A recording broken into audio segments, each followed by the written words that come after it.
اور صحافت جو ہے اس کے اوپر تو بڑا پریشر ہے بھائی. ہم آپ سے ہمدردی کا اظہار کرتے ہیں, آپ سچ بول نہیں پاتے, سچ پہنچا نہیں سکتے. اب جب سچ بول نہیں پائیں گے, سچ پہنچا نہیں سکیں گے, تو آج کل یہ کہلاتا ہے لیگیسی میڈیا. دنیا کے اندر ٹیلی ویژن اور پرنٹ پریس کمزور ہوتا جا رہا ہے کہ دنیا کے جو حکمران ہیں اور جو ڈکٹیٹر ہیں وہ صحیح بات آگے آنے نہیں دیتے. سوشل میڈیا کے ذریعے بات پہنچ رہی ہے, سوشل میڈیا کے ذریعے نہیں پہنچ رہی تو سینہ بسینہ پہنچ رہی ہے. فروری 8 بہت بڑی مثال ہے کہ سارا میڈیم, ساری جوڈیشری بلے کا نشان لے لیا اور یہ سب سمجھ کر بیٹھ گئے کہ لوگوں تک بات نہیں پہنچے گی. یہ پاکستان کی عوام ہے جس پر میں نثار ہوں کہ جس نے اس کے باوجود, سارا میڈیا بند تھا, اس کے باوجود انہوں نے پہچانا کہ کیا بات کرنی ہے اور سمبلز کو, جو بھی سمبلز دیے گئے تھے سب پر ووٹ دے کر اس بات کو ختم کر دیا کہ پاکستان کا عمران خان کے علاوہ کوئی اور نمائندہ ہے. تو صحافت کے اوپر جو پریشر ہے اس سے میں واقف ہوں. ہم پہلے سے بہت زیادہ پریشر ہے, ساری حکومتوں میں پریشر رہا مگر اس سے کہیں زیادہ پریشر ہے وہ صحافی اور وہ مبصرین جن کو ہم لفافہ مبصرین بھی کہتے ہیں, وہ حقیقت عوام تک نہیں پہنچا رہے. مگر عوام, انصاف اللہ تعالیٰ نے دلوں میں ڈالا ہوا ہے. عوام اس جھوٹ کا, جو فیک نیوز کا پروپیگنڈا اس وقت حکومت کی طرف سے ہے, عوام اس فیک نیوز کو پہچانتے ہیں. تو جو غلط فہمی میں رہتا ہے کہ اس کا پوائنٹ آف ویو جھوٹ پر مبنی کہ ہم نے اسلام آباد میں گولی بھی نہیں چلائی. کئی روز تو یہ الاپتے رہے نا, یہ راگ الاپ رہے تھے کہ گولی بھی نہیں چلائی. سارے اسلام آباد میں گولیاں سنی ہیں. پھر انہوں نے کہا جی کوئی لوگ شہید ہی نہیں ہوئے. میں کل ایک صدر علی شہید ہوا, اس کے پاس گیا, اس کی فیملی نے جس انداز سے رودات سنائی آپ کی آنکھوں میں آنسو آ جائے, پتہ چل جائے آپ کو سچ کیا ہے کہ جی اس کو شہید کیا, سنائپر نے شہید کیا, اوپر سے یہاں سے گولی نکلی, ماتھے پہ لگی, پوسٹ مارٹم کیا, پھر اس کی لاش ریلیز نہیں کر رہے تھے, یہ دکھوا رہے تھے کہ کہو کہ یہ ایکسیڈنٹ میں مرا. شرم آنی چاہیے مجھے اس حکومت پر کہ ایسی بات کرے یار. یہ جس کو قتل کیا, جس کو شہید کیا, اس کی فیملی پر پریشر ڈال رہے ہیں. اس کی فیملی پر پریشر ڈالا کہ لکھ کر دو, اس نے لکھ کر نہیں دیا. تو انہوں نے کہا اچھا میت لے جاؤ, میت لے گئے, پوسٹ مارٹم کی رپورٹ نہیں دی, لہٰذا کوئی شہید ہی نہیں ہوا. جب انہوں نے پانی سے دھو دیا, ڈی چوک پانی سے دھو دیا, تو جس طرح سے بے نظیر کی شہادت کے بعد یونائٹڈ نیشنز نے کہا, سب نے کہا کہ سارا ایویڈنس مٹا دیا گیا, اسی طرح سے ڈی چوک پر سارا ایویڈنس مٹا دیا گیا. یہ جناب ان کی گاڑیوں پر فائرنگ ہوتی رہی, ان کو مارنے کی کوشش کی جاتی رہی. تو خیر بڑی لمبی کہانی ہے, آپ سوال پوچھ لیں, ورنہ میرے پاس تو دکھ درد بڑا لمبا ہے. صدر صاحب یہ بتائیں کہ جو مذاکرات ہو رہے ہیں, جو کمیٹی حکومت کی جانب سے بنی ہے, اپوزیشن کی جانب سے, اس سے کچھ اچھائی کی امید ہے؟ جی یہ تو وہی بتائیں گے نا. میں تو ہمیشہ یہ کہتا رہا ہوں کہ جو حکمرانی کر رہے ہیں ان سے مذاکرات ہونے چاہیے, اور اب آپ اس کے آگے لگا دیجیے, انتظار کر لیتے.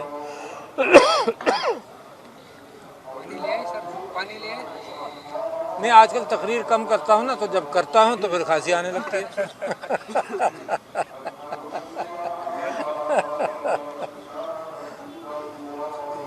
بریلینٹ بوائے, انہوں نے ماسٹرز کیا ہے کیمسٹری میں اور پی ایچ ڈی کر رہے ہیں جرنلزم میں.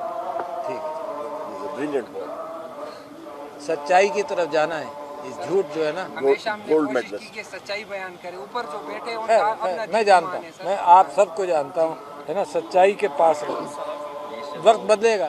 سچائی سچائی یہی ہے کہ جب پی ٹی آئی کی حکومت تھی تو اس طرح بھی ایک اچھا بالکل صحیح. میں اب یہ جو حکومت ہے یہاں بھی سچائی نہیں ہے, میڈیا میں آپ, ہر حکومت نے جو میں بڑی اچھی مثال دوں آپ کو, ریکارڈ جو کرے گا کر لے گا. نہیں وہ بڑی اچھی مثال دوں کہ بچوں کی شادی کرتے جاتے ہیں نا, ہیں تو 8-10 رشتے بیٹی کے آ جائیں, ہیں تو آپ ہر ایک سے پوچھیں گے تم نے کبھی جھوٹ تو نہیں بولا زندگی میں, تو سب جھوٹے نکلیں گے, ہے نا. مگر آپ اس کو رشتہ دیں گے جو کم جھوٹا ہوگا, ٹھیک ہے نا. تو لہٰذا جہاں ظلم کم ہوا ہو اس کو ظلم کم والا دور کہیں گے, اور جہاں ظلم زیادہ ہوا ہو اس کو ظلم زیادہ والا دور کہیں گے. سب برابر نہیں ہیں, سارے قتل برابر نہیں ہیں. قتل تو اس نے حضرت آدم کی اولاد میں حابیل اور قابیل میں ہو گیا یار. جی سر.